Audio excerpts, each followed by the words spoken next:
orang berdagang. Apa yang berdagang? Supaya aku mendapatkan hasil. Nang bila aku berhasil, kena kawa aku menuntut ilmu, kawa aku beribadah. Nah, perdagangannya itu pun bernilai ibadah. Sampai-sampai napa ikam guring. Nah, aku guring supaya aku kena nyaman menuntut ilmu, nyaman beribadah. Nah, guring itu pun jadi berpahala. Nah, jadi seluruh apa yang di muka bumi ini intinya adalah dicipta Allah untuk beribadah. Jangan terpaling.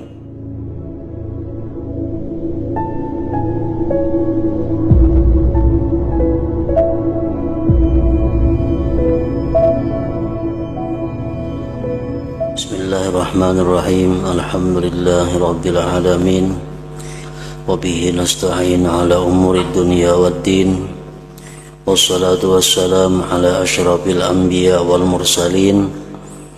Sayyidina wa maulana Muhammadin wa ala alihi wa sahbihi ajma'in. Qala al-musannif al-imam hujjatul islam Abu Hamid al-Ghazali rahimahullah wa nafa'ana bi ulumihi fid dharaini amin. Aqabah pertama, aqabatul ilmi. Jalan sulit yang pertama yaitu jalan sulitnya ilmu. Seseorang yang hendak mengabdi kepada Allah, yang hendak beribadah kepada Allah, yang pertama jalan yang mesti dilaluinya adalah menjalani aqabah ilmu.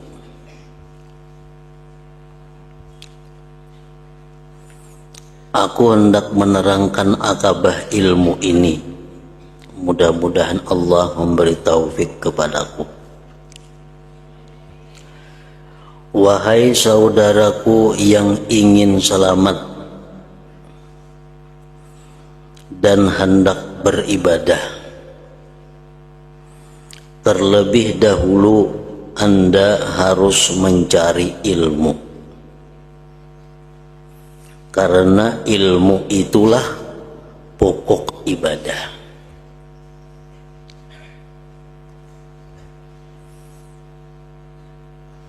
Demikian yang dialami dan diperintahkan pula oleh Rasulullah sallallahu alaihi wasallam sebagaimana beliau menerima wahyu yang pertama, yaitu adalah Iqra.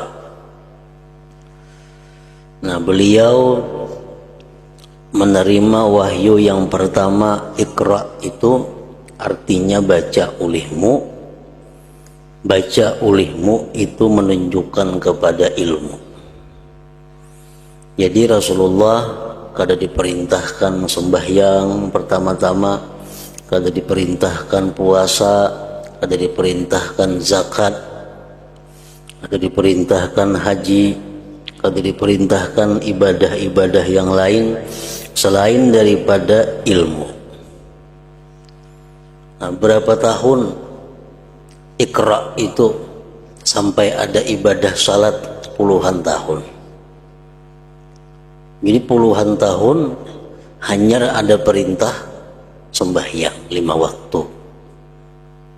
Nah, itu menunjukkan bahwa sebelum kita melakukan sembahyang atau ibadah-ibadah yang lainnya, terlebih dahulu kita hendaknya adalah Iqra, yaitu membaca atau belajar.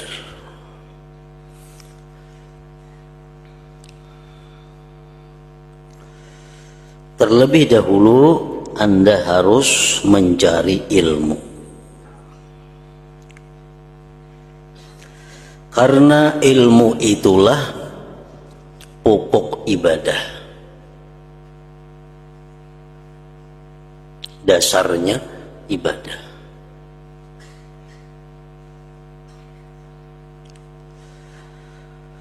Ketahuilah ilmu dan ibadah merupakan 2 mutiara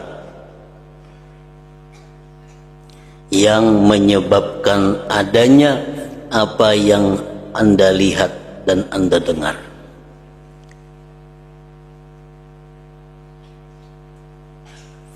seperti kitab-kitab karangan para pengarang,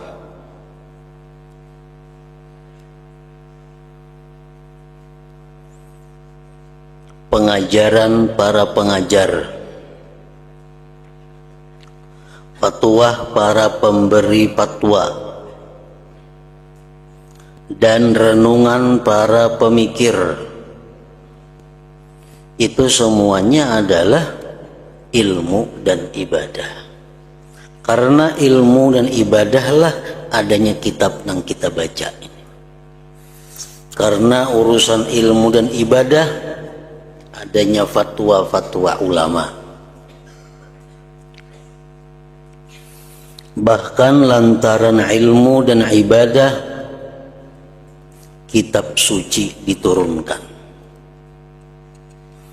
Dan para utusan, para rasul diutus. Semuaan karena ilmu dan ibadah. Karena ilmu dan ibadah pula langit, bumi, seisinya ini diciptakan Allah Subhanahu wa ta'ala. Seluruh ada yang di langit, di bumi, dan antara keduanya itu diciptakan Allah untuk urusan ilmu dan ibadah. Diadakannya tumbuh-tumbuhan, diciptakannya gunung, diciptakannya bumi, diciptakannya segala yang di muka bumi, itu pada dasarnya adalah untuk kelangsungan ilmu dan ibadah. Jadi sangat rugi orang-orang yang mengurusi di muka bumi ini, orang-orang yang mengatur yang di muka bumi ini, tapi melalaikan atau meninggalkan ilmu dan ibadah. Itu sudah ngarannya penyimpangan daripada fitrahnya sebagai manusia. Allah menjadikan segala yang di bumi ini untuk kelangsungan ilmu dan ibadah. Allah menjadikan pertanian supaya orang bisa dengan pertanian itu bisa menuntut ilmu dan ibadah. Allah menciptakan perdagangan supaya dengan perdagangan itu orang bisa menuntut ilmu dan ibadah. Allah menciptakan peternakan diciptakan agar orang dengan peternakan itu bisa hidup untuk berilmu dan beribadah. Jadi tujuan semuaan penciptaan langit, bumi, dan isinya itu adalah untuk ilmu dan ibadah. Nah, orang-orang yang menuntut ilmu, orang-orang yang beribadah, itu sudah berada di jalan yang benar. Sudah ada di jalur yang tepat. Orang yang menggunakan waktunya, menggunakan umurnya untuk menuntut ilmu, untuk beribadah, itu di jalur yang jujur. Nah, makanya setiap kali kita berusaha, kalau ditujukan untuk ibadah atau ditujukan untuk ilmu, maka usaha kita pun menjadi ibadah. Orang bertani, kenapa bertani? Supaya ada menghasilkan sesuatu nang sagan mengaji dan beribadah. Nah, maka pertaniannya itu pun jadi berpahala. Orang berdagang, apa yang berdagang? Supaya aku mendapatkan hasil, nang bila aku berhasil kena kawa aku menuntut ilmu, kawa aku beribadah. Nah, perdagangannya itu pun bernilai ibadah. Sampai-sampai napa ikam guring, nah aku guring supaya aku kena nyaman menuntut ilmu, nyaman beribadah. Nah, guring itu pun jadi berpahala. Nah, jadi seluruh apa yang di muka bumi ini intinya adalah dicipta Allah untuk beribadah. Jangan terpaling.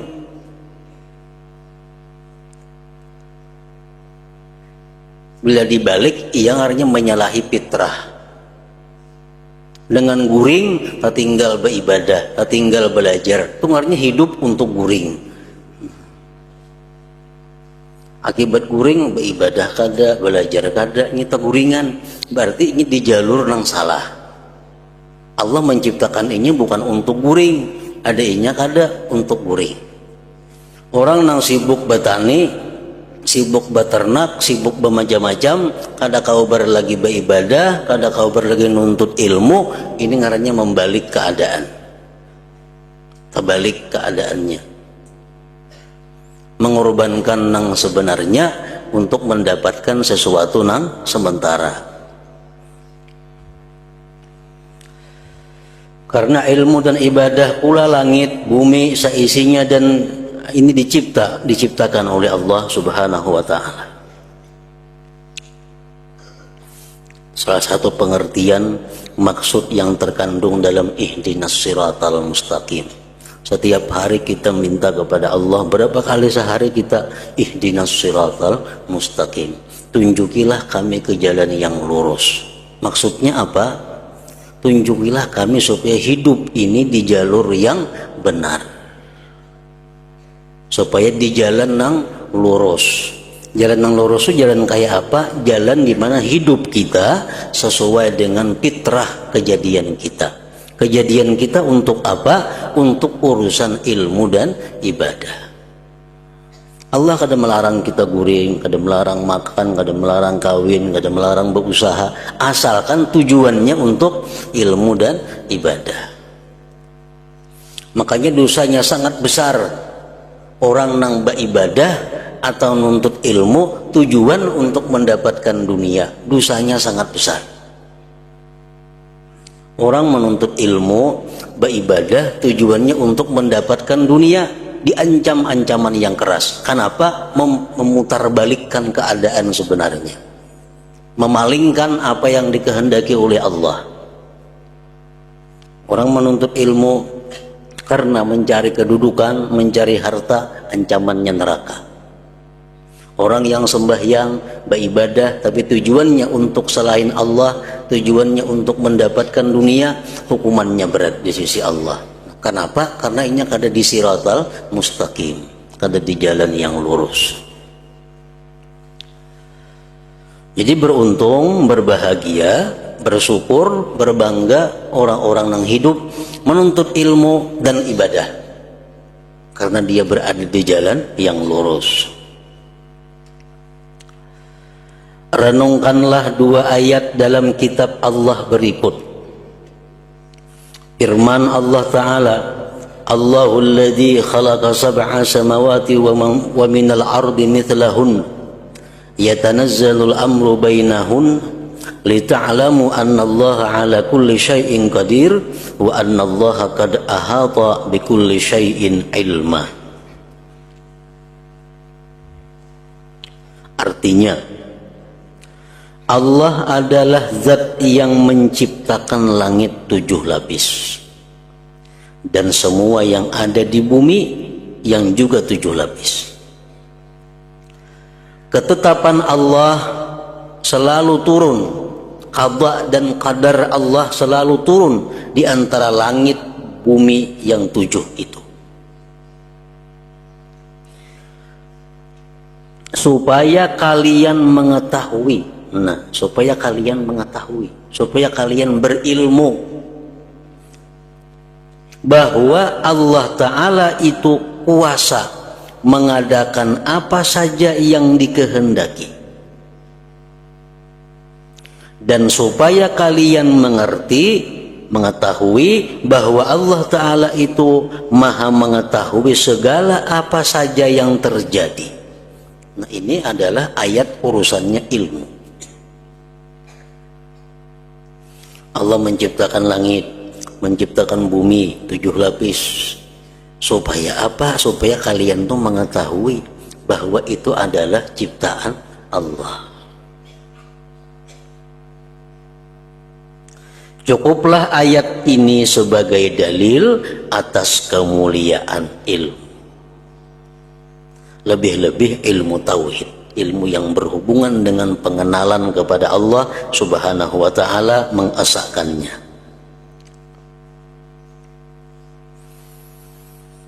Yang kedua firman Allah Ta'ala, wa ma khalaqtul jinna wal insa illa liya'budun. Artinya, tidaklah aku menciptakan jin dan manusia kecuali agar beribadah kepadaku. Ayat ini cukup menjadi dalil atas kemuliaan ibadah dan kewajiban memusatkan pikiran untuk beribadah. Cukup sudah dalil itu, dua ayat Allah, bagaimana keutamaannya ilmu dan bagaimana keutamaannya ibadah itu.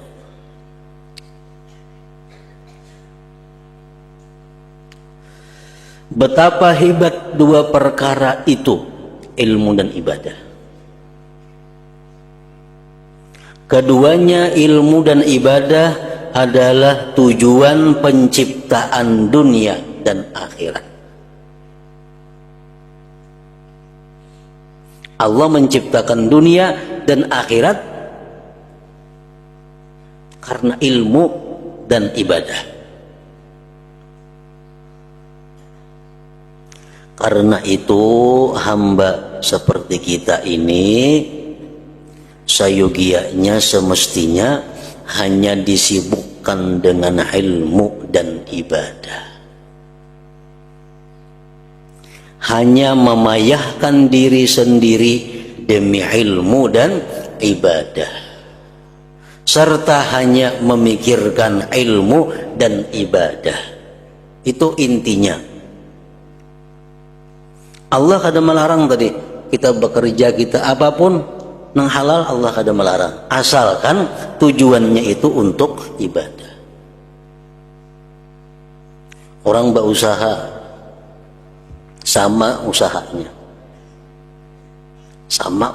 berdagang kain umpamanya. Si A berdagang kain, si B berdagang kain. Si A turun jam 8 bulik pukul 4, si B jam 8 berangkat bulik pukul 4. Tapi si A matinya ke surga, si B ke neraka.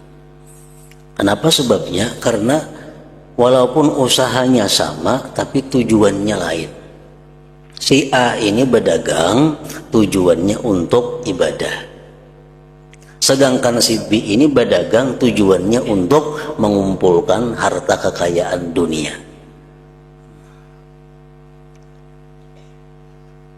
Jadi berdagangnya itu ada jadi masalah. Nang jadi masalah tujuannya untuk apa? Itu nang jadi soal. Selama kita berusaha dunia dengan tujuan untuk berilmu dan beribadah, jadi beruntung. Jadi berhujung kada berhujung, payu kada payu, sudah untung.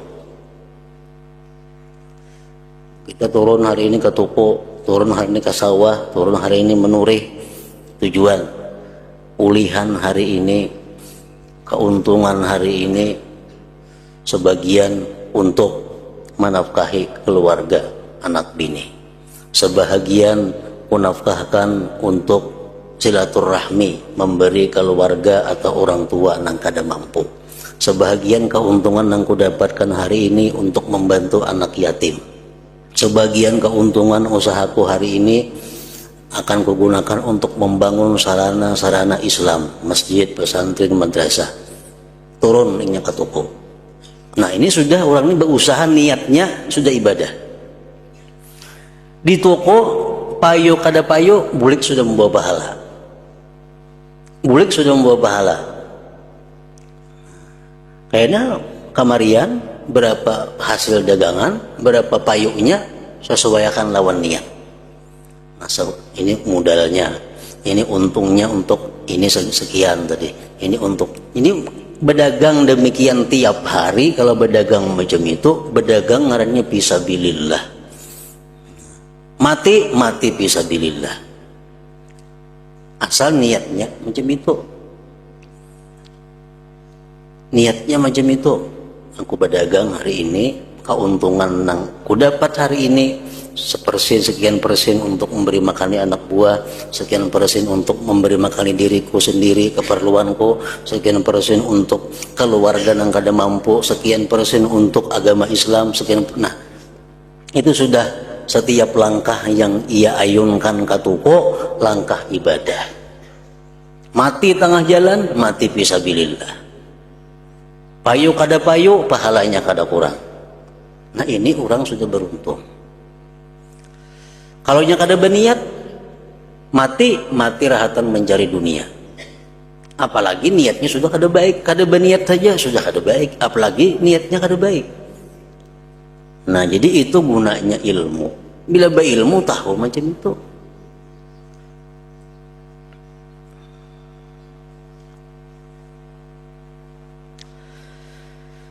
Karena itu hamba seperti kita ini sayogianya hanya disibukkan dengan ilmu dan ibadah. Hanya memayahkan diri sendiri demi ilmu dan ibadah. Berapa keringat yang kita keluarkan dalam berusaha, kalau niatnya nang tadi titisan keringat itu ada titisan keringat ibadah. Hanya memayahkan diri sendiri demi ilmu dan ibadah, serta hanya memikirkan ilmu dan ibadah. Semuanya selain ilmu dan ibadah merupakan perkara yang pasti hilang, rusak. Semuanya selain ilmu dan ibadah merupakan perkara yang pasti hilang, rusak. Tidak ada kebaikannya. Tidak ada kebaikannya. Usaha dunia apapun yang kada ada hubungannya dengan ilmu dan ibadah tidak ada kebaikannya, kosong dan tidak ada faedahnya yang kekal. Ini ia hadis Nabi yang mengatakan ad-dunya mal'unatun mal'unum ma fiha illa zikrullah wa ma walah aw muta'allimun wa muta'allimun. Ujar Nabi, dunia ini dilaknat Allah, dijauhkan daripada rahmatnya Allah. Mal'unun ma fiha, dan nang isi dunia ini pun dilaknat Tuhan juga. Dunia dilaknat Tuhan artinya dijauhkan daripada kasih sayang cinta Allah. Dan isi dunia ini pun dijauhkan juga daripada rahmat cinta kasih sayang Allah. Kecuali illa zikrullah, kecuali zikrullah, ibadah tuh.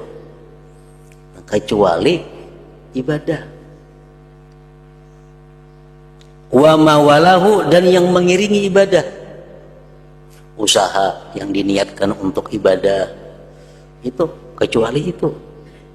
Inya kada berzikir tapi nya berusaha untuk ibadah, termasuk nang di luar dilaknat Allah, termasuk yang selain dilaknat Allah. Au muallimun, atau seorang yang mengajarkan agama, au muta'allim wa muta'allimun, dan orang yang belajar ilmu agama. Nah, 4 tu aja nang kada dilaknat Tuhan di dalam dunia. Lain pada 4 ini kada selamat. Beribadah atau mencari sarana fasilitas perantara untuk ibadah, atau mengajarkan ilmu agama, atau belajar ilmu agama. Nah, itu aja. Lain pada 4 itu manusia dilaknat, dikutuk, dijauhkan daripada rahmat Allah. Jadi mun hendak hidup, jadilah orang nang antara 4 itu. Ahli ibadah, atau orang nang berusaha tapi untuk ibadah, atau mengajar ilmu agama, atau belajar ilmu agama. Illa zikrullah wa mawala au muallimun wa muta'allimun. Ini tadi ujar pengarang, semuanya selain ilmu dan ibadah merupakan perkara yang pasti hilang, rusak, tidak ada kebaikannya, kosong dan tidak ada faedahnya.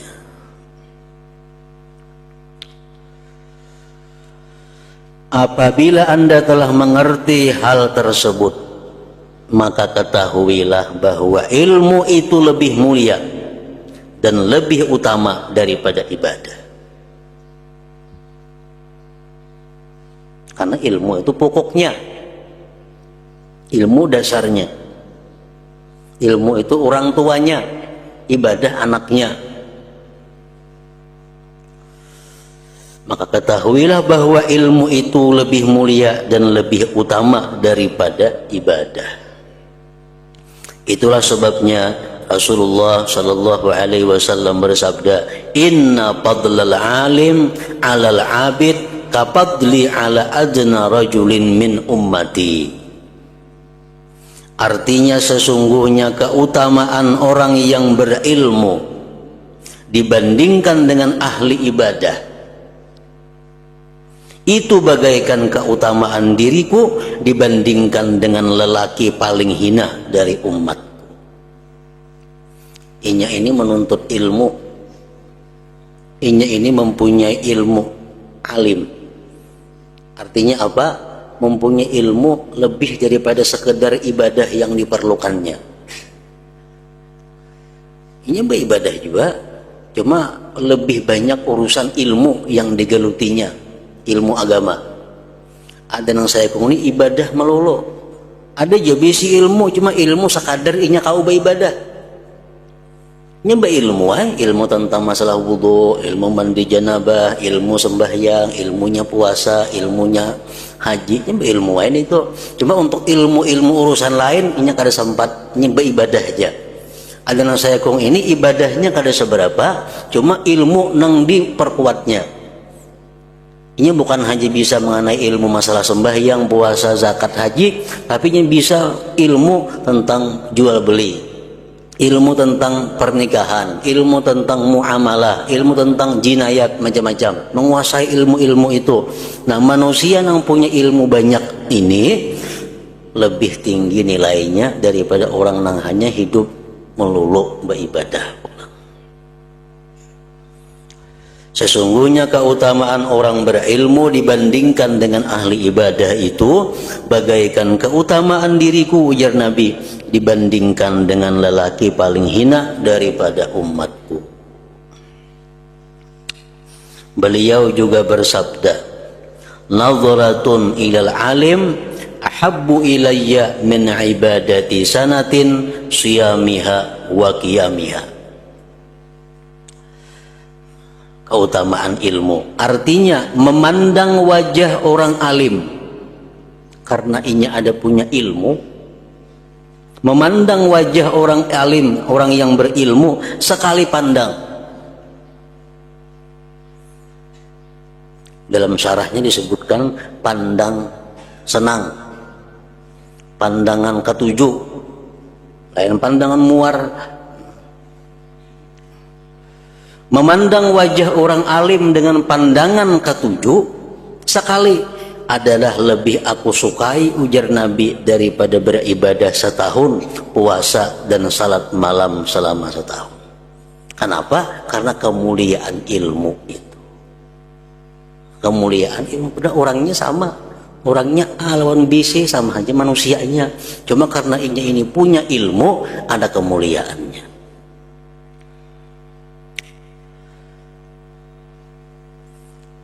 Ditafsirkan oleh hadis Nabi yang lain, man nadhara ila wajhil alim papariha biha. Nah, itu tafsirnya. Khalaqallahu ta'ala min tilkan nadhrah malakan yastaghfiru lahu ila yaumil qiyamah. Barang siapa yang memandang kepada wajah orang alim, maka dia senang dengan pandangan itu. Kita memandang kepada orang alim, hati kita gembira. Nah, Allah ciptakan dari pandangan kita tadi malaikat.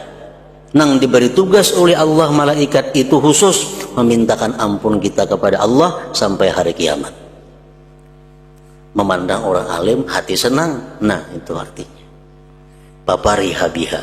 Bakait papariha biha. Kalau memandang biasa saja, kada apa-apanya, kada termasuk.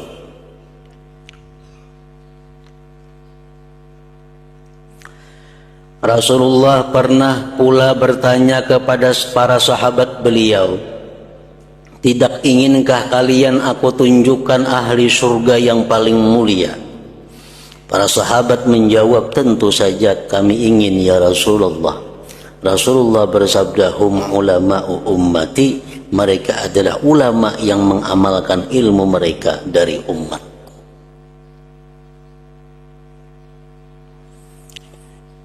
Nah, jelaslah bagi Anda bahwa ilmu itu lebih mulia daripada ibadah.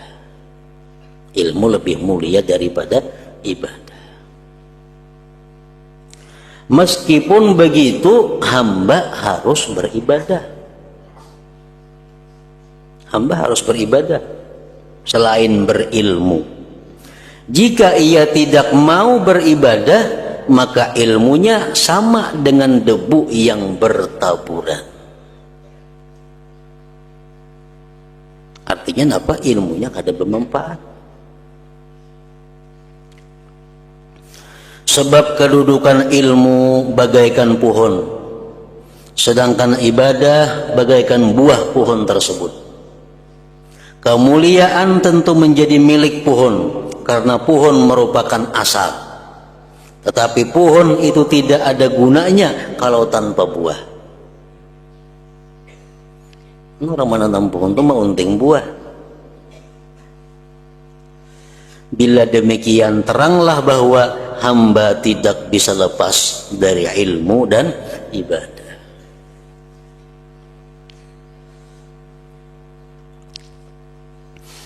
Imam Al-Hasanul Basri berkata, tuntutlah ilmu ini tanpa merugikan ibadah, dan lakukanlah ibadah tanpa merugikan ilmu. Artinya ada waktu-waktu yang sudah disiapkan. Menuntut ilmu, sambahyang maka lambat, bahkan tak keluar waktu. Nah, ini ngarannya menuntut ilmu tapi merugikan ibadah. Beribadah malulo sehingga kada kaubar lagi menuntut ilmu, ini ibadah yang merugikan ilmu. Ibadah jalan, ilmu jalan. Ada waktu yang kita sediakan untuk urusan ilmu, ada waktu yang kita sediakan untuk urusan ibadah. Jangan mengganggu kedua-duanya. Orang beribadah sama lamanan, timbulnya bisukan kada kau belajar, ini beribadah mengganggu ilmu. Orang mutalaah subuh guring mau kena pukul 8, ilmu subuh ketinggal. Nah, ini ilmu yang mengganggu ibadah. Ujar Imam Hasanul Basri, tuntutlah ilmu ini tanpa merugikan ibadah, dan lakukanlah ibadah tanpa merugikan ilmu. Karena kedua-duanya penting, kedua-duanya diperlukan, ilmu dan ibadah itu. Manakala sudah ditetapkan bahwa hamba tidak boleh meninggalkan ilmu dan ibadah, maka harus diketahui pula bahwa ilmu lebih utama untuk didahulukan. Jelas ilmu berdahulu. Orang hendak naik haji, belajar manasik haji dahulu, ilmu berdahulu.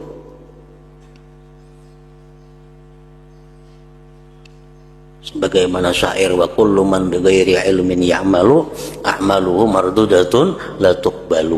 Nah, gitu. Tiap-tiap orang nang kada beilmu beramal, amalnya ditolak, kada diterima. Berarti ilmu berdahulu maka.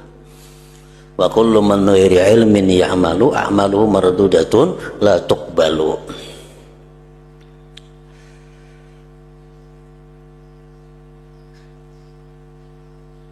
Jadi kemuliaan ilmu dibandingkan ibadah, jelas lebih mulia ilmu. Orang beribadah mati, kata dikatakan mati syahid.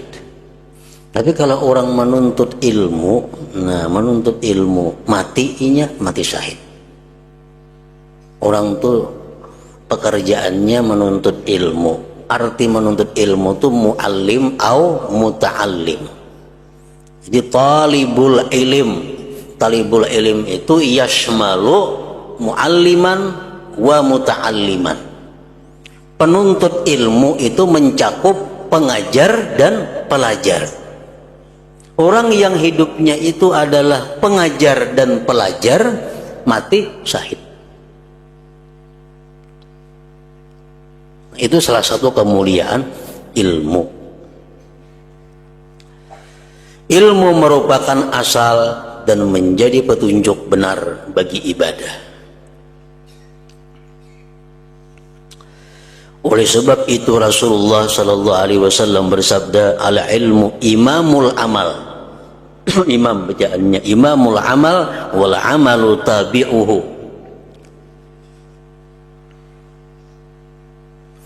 Artinya ilmu itu berada di depan amal. Ilmu itu berada di depan amal. Imam. Ilmu itu imamnya amal.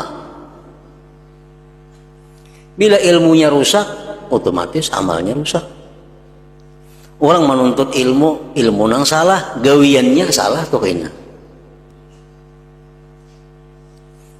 Orang menuntut ilmu, hendak mencari kiblat kemana? Ada kumpas. Ini kali bisa mengumpas, pasang barang aja, pas kiblat arahnya ke sana. Ini ilmunya sudah salah, sembahyang ini kalau salah juga. Karena ilmu itu imamnya. Bila imam batal, nah lain bila kada mubarakah.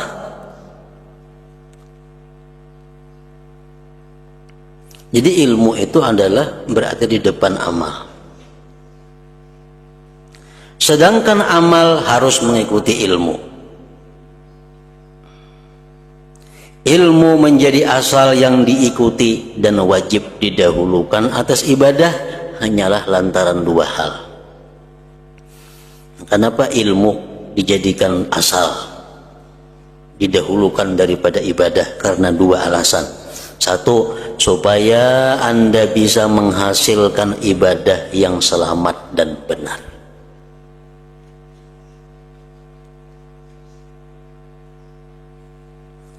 Sebab pertama kali Anda wajib mengenal Allah yang Anda sembah.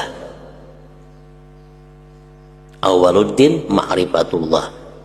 Sebelum kita beribadah, kita mengetahui dahulu yang diibadati, yang disembah. Kemudian Anda beribadah kepadanya. Bagaimana Anda dapat beribadah menyembah zat yang tidak Anda kenal asma'nya, sifat-sifat zatnya, sifat-sifat yang wajib baginya, dan sifat-sifat yang mustahil ada padanya?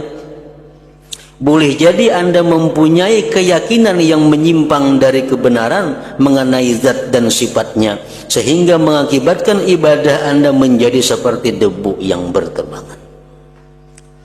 Orang kada tahu mengaji tentang tauhid, beribadah kepada Allah, tapi ini kada tahu tentang Allah, kayak apa zatnya, kayak apa sifatnya, apa yang mustahil. Sembahyang menghadap Baitullah, dikira Allah berada di Baitullah situ, lalu ibadahnya jadi kada bujur. Kenapa? Karena kada mengenal tentang zat Allah. Boleh jadi Anda mempunyai keyakinan yang menyimpang dari kebenaran mengenai zat dan sifatnya.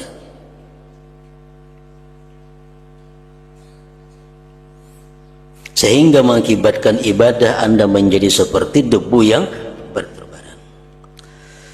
Kami telah menerangkan tentang kekhawatiran yang terkandung dalam masalah keyakinan yang tidak benar terhadap Allah ini. Dikira Allah tuh macam apakah potongannya, dikira Allah tuh kayak apakah bentuknya, menghayal-hayal. Karena ini kadang mengaji tentang ilmu zat Allah, tentang ilmu tauhid. Nah, kami telah menerangkan tentang kekhawatiran yang terkandung dalam masalah keyakinan yang tidak benar terhadap Allah ini ketika menerangkan arti su'ul khatimah, buruknya kesudahan, bagian dari kitab yang menerangkan takut kepada Allah di antara bab-bab atau kitab-kitab dalam Ihya Ulumuddin.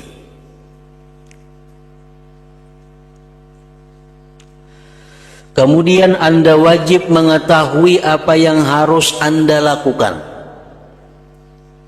yaitu kewajiban-kewajiban agama. Ilmu pertama yang kita tuntut, yang kita dalami, ilmu pengetahuan tentang tauhid, supaya kita benar-benar menyembah zat yang memang berhak disembah. Nah, sudah kita pelajari tentang tauhid, tentang bagaimana yang disembah itu, hanya kita mengetahui ilmu bagaimana cara menyembahnya. Karena ada orang yang tahu bahwa itu adalah Allah, tapi inya kada tahu cara menyembahnya, akhirnya diusir oleh Allah. Kewajiban agama menurut cara yang telah diperintahkan Allah untuk Anda lakukan. Anda juga wajib mengetahui larangan-larangan Allah yang mesti Anda tinggalkan. Kalau Anda tidak mengetahui, lalu bagaimana cara Anda berbuat taat terhadap apa yang tidak Anda ketahui itu? Bagaimana cara Anda mengerjakannya? Bagaimana cara Anda melakukan sebagaimana mestinya? Atau bagaimana cara Anda menjauhi maksiat padahal Anda tidak mengetahui bahwa itu maksiat? Jadi takrif definisi maksiat itu pun wajib dipelajari. Apa yang dimaksud dengan riba? Apa takrifnya riba? Supaya kita bisa menghindar daripada riba itu. Apa yang dimaksud dengan zina? Sehingga kita bisa menghindar daripada zina itu. Nah, mempelajari ilmu itu pun termasuk keparduan, kewajiban setiap orang yang Islam.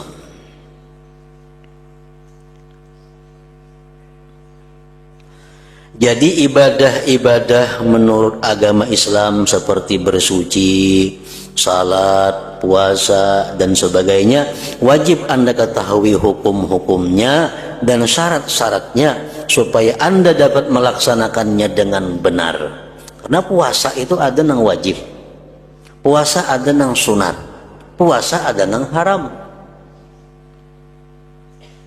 Sembahyang kayak itu juga, sembahyang ada yang wajib, sembahyang ada yang sunat, sembahyang ada yang makruh, sembahyang ada yang haram. Amun kita tahunya sembahyang aja semacam, bisa tagawi sembahyang nang haram, bisa tagawi puasa nang haram. Nah, puasa di hari raya haram loh, nah, haram. Nya kada tahu, yang penting puasa hari raya puasa juga, nah dikiranya baik karena kada tahu, padahal itu adalah haram. Nah, itu kada tahu tentang cara penyembahan pengabdian kepada Allah. Karena boleh jadi Anda telah bertahun-tahun dan sudah lama melakukan perbuatan yang dapat membatalkan bersuci atau salat Anda, serta tidak sesuai dengan sunnah Rasulullah, sedangkan Anda tidak merasa. Karena kada tahu, barangkali sembahyang kita selama ini ada melakukan hal-hal yang kada mensahkan sembahyang. Misalnya Anda melakukan sujud dengan menelentangkan telapak kaki. Sujud, telapak kaki ditelentangkan, direbahakan. Maksudnya kan telapak kaki tegak, sujud itu kan. Ini kada tahu, asal sujud saja. Lalu telapak batisnya berubah. Berpuluh-puluh tahun macam itu kada tahu. Berarti berpuluh-puluh tahun sembahyangnya kada bujur, kada diterima Allah, kada sah. Bahkan wajib diqadha. Wajib diqadha. Dulu belajar sembahyang seadanya aja. Belajar di sawar isdi aja sembahyang. Sembahyang saat dengan di isdi ada pelajaran agama cuma seadanya. Saya sembahyang. Sudah umur 50, 40 hanya belajar sembahyang sebujurannya. Sekalinya sembahyangnya keliru selama itu. Nah, ini mangkaba ini tuh. Kenapa mangkaba? Karena ini taksir. Taksirnya apa? Kada belajar. Saking banyak kan guru-guru yang bisa mengajari ini itu. Hidup di tengah kota, pulang di tengah manusia. Kada ada sulitnya untuk belajar itu. Atau berwudu yang airnya tidak mengenai seluruh wajah. Nya kada tahu batas muha nang mana nang wajib dibasuh tuh kada tahu, yang penting membuna wudu juga asal basah muha. Udah kada tahu batasnya nang atas hinggat mana, bawah hinggat mana, kiri kanan hinggat mana nang ngaran muha nang wajib dibasuh tuh kada tahu. Yang penting inya basah muhanya. Nah, dan kadang-kadang Anda menghadapi kemuskilan, kesulitan, ketidakpahaman, tetapi Anda tidak menemukan orang yang bisa Anda tanyai tentang masalah yang menyulitkan hati Anda itu, padahal Anda tidak mengetahui hukumnya. Nah, jadi itulah kewajiban kita menuntut ilmu supaya ibadah kita itu tahu kita siapa nang kita sembah, kayak apa zat sifatnya, dan tahu bagaimana cara menyembahnya itu. Nah, hingga situ seterusnya pokok menjalankan agama Allah. Hadratin Nabi sallallahu alaihi wasallam, Al-Fatihah. Iyyaka na'budu wa iyyaka nasta'in, ihdinas siratal mustaqim. Bismillahirrahmanirrahim. Alhamdulillah rabbil alamin. Allahumma shalli wa sallim wa barik ala sayyidina maulana Muhammad wa alihi wa sahbihi ajma'in. Allahumma ighfir lana ma akhtana wa ma ta'ammadna wa ma asrarna wa ma a'lanna wa ma asrafna wa ma anta a'lam bihi minna. Antal muqaddim wa antal muakhir, la ilaha illa anta. Allahumma anfa'na bima 'allamtana wa 'allimna ma yanfa'una wa zidna fahman wa ilman wa amalan wa huda wa taufiqan bi rahmatika ya arhamar rahimin. Sallallahu alaihi wasallam maulana Muhammad wa alihi wa sahbihi wa sallam. Alhamdulillah rabbil alamin.